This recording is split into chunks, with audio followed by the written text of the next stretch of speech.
Tengo el honor, para mí es un privilegio, estar acompañada del señor Pedro Armoa en el arpa.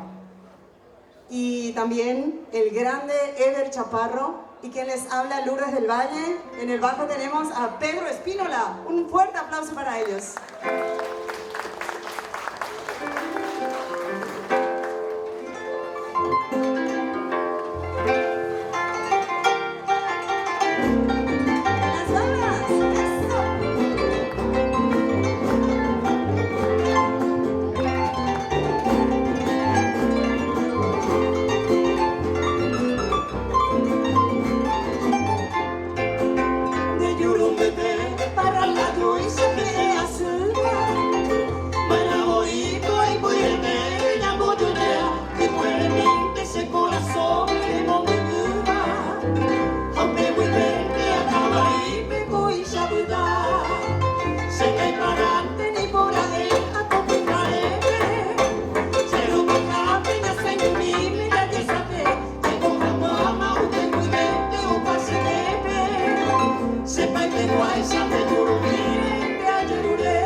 Juro que